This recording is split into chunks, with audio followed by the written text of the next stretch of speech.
World wide web या internet की दुनिया जितने फायदे की है, यहाँ उतने ही खतरे भी मौजूद हैं। इंटरनेट के इस वर्चुअल वर्ल्ड के हर कोने में ऐसे साइबर क्रिमिनल्स या हैकर्स छुपे हुए हैं जिनकी नजर आपके बैंक बैलेंस से लेकर आपकी पूरी ऑनलाइन लाइफ पर रहती है। नेशनल क्राइम रिकॉर्ड ब्यूरो के आंकड़ों पर नजर डालें तो पिछले एक दशक में साइबर क्राइम्स की तादाद 25 गुना तक बढ़ गई है। पिछले 10 सालों में इंडियन पीनल कोड के आईटी एक्ट के तहत 36,000 केस दर्ज किए गए, जिनमें 24,140 लोगों की गिरफ्तारियां हुई।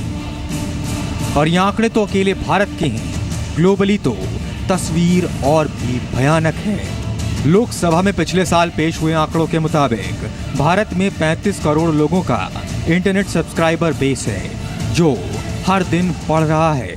डीमोनेटाइजेशन और कैशलेस इकोनॉमी के इस दौर में सेफ इंटरनेट की जरूरत और भी बढ़ गई है। इसलिए आज इसी बिजनेस की इस खास पेशकश में हम इंटरनेट से जुड़े इन खतरों से आपको वाकिफ कराएंगे, साथ ही इन खतरों से कैसे निपटें इसका भी उपाय बताएंगे। नमस्कार, मैं हूं अभिषेक तेलंग। इंटरनेट जरूरत है, लेकिन इसका इस्तेमाल करने वाले फ्रॉड का शिकार नहीं हो जाएं, इसके लिए जरूरी है जानकारी। वो जानकारी जो यूजर्स को साइबर क्राइम का शिकार होने से बचाती है, वो जानकारी जो अकाउंट हैक होने से बचाती है, वो जानकारी जो सोशल मीडिया के इस्तेमाल के बारे में बताती है। हम अपने इस खास शो में इंटरनेट पर होने वाले धोखे और उससे बचने का उपाय बताएंगे। इंटरनेट के धोखे से बचाने के लिए हमारे साथ होंगे साइबर एक्सपर्ट भी, लेकिन सबसे पहले चलते हैं अपने सहयोगी दिनेश शर्मा के पास, जो आपको बता रहे हैं कार्ड क्लोनिंग की समस्या के बारे में। तो दिनेश, बताइए। जी बिल्कुल अभिषेक, जैसे कि हम सबको पता है कि हम रोजमर्रा की जिंदगी में इंटरनेट के बिना नहीं रह सकते हैं, और आज हम आपको और हमारे सारे ऑडियंस को हम बताना चाहेंगे कि आखिर किस किस प्लेटफॉर्म पर और किस किस तरीके से आप इंटरनेट का तो इस्तेमाल करते हैं, लेकिन कैसे उसके नुकसान भी आपको देखने को मिलते हैं। तो हम वीडियो वॉल के माध्यम से आपको बताना चाहेंगे। तो सबसे पहले हम बात करेंगे कार्ड क्लोनिंग की। जी हाँ, कार्ड क्लोनिंग आजकल बहुत सबके पास ही, हमारे पास डेबिट कार्ड्स और क्रेडिट कार्ड्स होते हैं। तो हाईटेक कॉन्टैक्टलेस डिवाइस से 1 सेकेंड में लगभग 15 कार्ड्स को क्लोन किया जा सकता है। इतना ज्यादा ये जल्दी हो चुका है।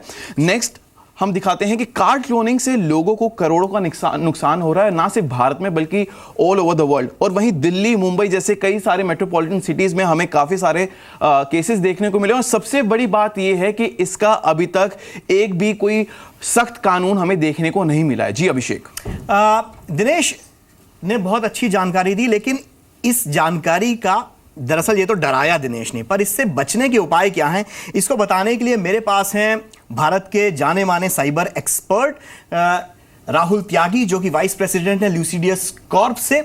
और ल्यूसिडियस कॉर्प वो कंपनी है जो भीम ऐप से लेके इंडिगो एयरलाइंस जैसे कई बड़े बड़े क्लाइंट्स की सिक्योरिटी को पुख्ता बनाती है। तो राहुल, सबसे पहले मुझे ये बताइए कि ये किस तरीके से दरअसल ये जो कार्ड क्लोनिंग का ये जो बहुत खतरनाक चीज है, बिकॉज आप एटीएम मशीन एक भरोसे के साथ इस्तेमाल करते हैं कि आपकी फाइनेंशियल डिटेल्स, आपके पिन कार्ड सब सेफ रहेगा, पर कार्ड क्लोनिंग तो इन सारी चीजों के ऊपर बहुत भारी पड़ जाती है।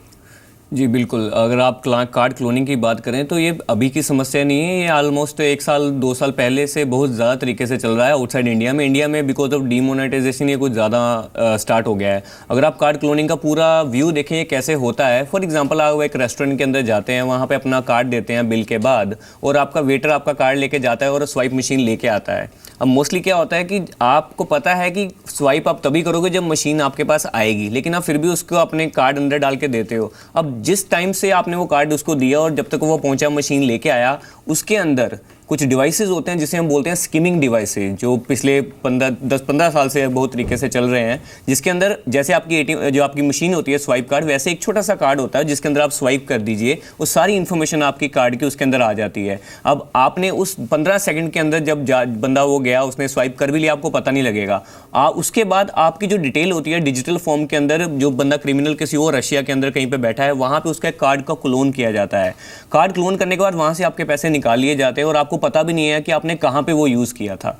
तो इस तरीके से ये कार्ड क्लोनिंग होती है। हाँ हाँ राहुल और दिनेश, इस चीज़ में हम एक और गेस्ट को जोड़ना चाहेंगे। गूगल से हमारे साथ में सुनीता मोहंती जुड़ रही हैं। तो सुनीता, आपके हिसाब से आज की तारीख में इंटरनेट जो है उसको आप कितना ज़्यादा सेफ मानती हैं?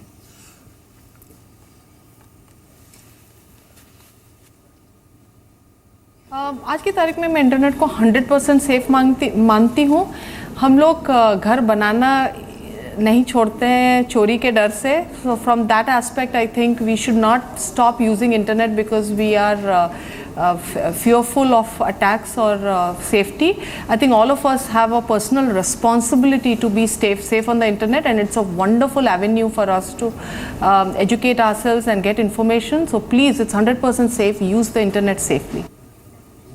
बिल्कुल एकदम सही बात की, लेकिन राहुल एक चीज़ आपको माननी पड़ेगी कि यहाँ पर हमें जो है एक इंटरनेट की सेफ्टी काफ़ी हद तक हमारे हाथ में भी होती है कि आप क्या एक्सेस कर रहे हैं क्या नहीं कर रहे हैं, वो हाथ में होती है। पर इस वक्त दिनेश के पास में चलना चाहूँगा। दिनेश, एक और खतरा आप हमें बताने वाले हैं, क्या है? जी बिल्कुल अभिषेक, हम सभी लोग आज के टाइम पे सोशल मीडिया का इस्तेमाल करते हैं, भले चाहे वो छोटे बच्चे हों या बड़े लोग हों, प्रोफेशनली भी उसको इस्तेमाल किया जाता है। तो अब वीडियो वॉल पर हम चलते हैं और हम आपको दिखाएंगे कि क्या क्या प्रॉब्लम्स का सामना करना पड़ रहा है आज के टाइम पे सोशल मीडिया पर। तो सोशल मीडिया पर साइबर बुलिंग सबसे ज्यादा इसका हमें देखने को मिल रहा है, और साथ में सोशल मीडिया पर व्यक्तिगत जानकारी पर गलत इस्तेमाल भी किया जा रहा है। हम सारी इंफॉर्मेशन, पर्सनल इंफॉर्मेशन उस पर ले आते हैं तो उसकी काफी ज्यादा बाकी लोग इस्तेमाल करते हैं। सोशल मीडिया पर आपकी तस्वीरों का बहुत गलत इस्तेमाल होता है, और ये सारी चीजें हम रोजमर्रा की जिंदगी में करते हैं, लेकिन हमें पता नहीं होता है कि आखिर कितना हार्मफुल हो सकता है आपके लिए। तो जी अभिषेक, बिल्कुल सही बोला। और राहुल, इस वक्त जो है दरअसल सेफ इंटरनेट डे आज हम मना रहे हैं, और इसमें एक बहुत बड़ा हिस्सा साइबर बुलिंग को लेकर होता है। बहुत बड़ा, जिसे कहा जाए, बच्चों के मन के ऊपर बहुत बुरा असर पड़ता है इस सारी चीज़ का। सो इससे किस तरीके से अपने हम बच्चों को बचाएं, या किस तरीके से सोशल मीडिया को और ज़्यादा सेफ एंड सिक्योर बनाएं? ये देखिए, इसमें दो चीज़ें हैं जिसका ध्यान रखना पड़ेगा। पहला है technology point of view. Facebook ने या बाकी सोशल मीडिया ने बहुत सारे पॉइंट्स दिए हैं जहाँ पे अगर आपकी प्रोफाइल के साथ कुछ मिसयूज़ होता है तो आप रिपोर्ट करके बंद करवा सकते हैं, लेकिन उसकी अवेयरनेस लोगों में नहीं है इंडिया में मोस्टली। दूसरी जो चीज़ है वो पेरेंट्स का उसके ऊपर, बच्चों के ऊपर ध्यान। अगर आप, मैं पूछूं, अगर आपको कोई बच्चा है तो आपको बड़ा ध्यान रखोगे कि उसका कोई बाहर है, उसका दोस्त, संगति अच्छी रखनी है, आपके अपने दोस्त अच्छे रखने हैं, उसके ऊपर आप पूरा ध्यान देते हो। लेकिन अगर आप व्यू से पूछूंगा, उनको पता है उनके बच्चे रात फेसबुक पे किस किस से बात करते हैं, कितने दोस्तों को वो जानते हैं, उनको शायद ही पता होगा इस चीज़ के बारे में। मैं नहीं कहता कि उनको हेलीकॉप्टर पेरेंटिंग करनी चाहिए, बट थोड़ा सा ध्यान देना चाहिए बच्चे की ऑनलाइन एक्टिविटीज़ के ऊपर। इसमें थोड़ी सी एक चीज़ ऐड करूँगा मैं कि एक केस स्टडी था जिसके अंदर एक बच्चा था, उसको रोज़ अपने माँ बाप उसको लेने आते थे स्कूल में, और ड्राइवर नया भेजते थे जिस कंपनी के साथ उन्होंने टाई अप किया हुआ था। बच्चा रोज डालता था कि मैं यहाँ पे हूँ, यहाँ पे हूँ, यहाँ पे हूँ। माँ बाप ने कभी ध्यान नहीं दिया कि वो बच्चा इतना क्यों डालता है। और हुआ क्या, क्रिमिनल उसका रिकॉर्ड ट्रैक कर रहे थे। और हुआ क्या, एक दिन वो बच्चे के ड्राइवर लेट हो गया, उसने बोला I am sitting here waiting for my cab, it's late. Criminal उसको ट्रैक कर रहे थे, उन्होंने अपनी गाड़ी भेजी कि हम अपने पापा ने भेजा, and they got the child there, kidnap कर लिया। नाउ इस इंफॉर्मेशन में इंटरनेट नो डाउट एक फ्रेंड्स का या अपने आइडिया या दोस्त बनाने का माध्यम है, but on the other hand हमें ये सिखाना चाहिए अपने बच्चे को कि कौन सी चीज़ डालनी है इंटरनेट पे, कौन सी नहीं डालनी, ताकि वो हमारे ऊपर वापस ना आ सके। बिल्कुल, तो एक तरह से नजर रखनी अपने बच्चों पर, उनकी ऑनलाइन एक्टिविटीज, ऑनलाइन लाइफ के ऊपर उतनी ही ज्यादा जरूरी है।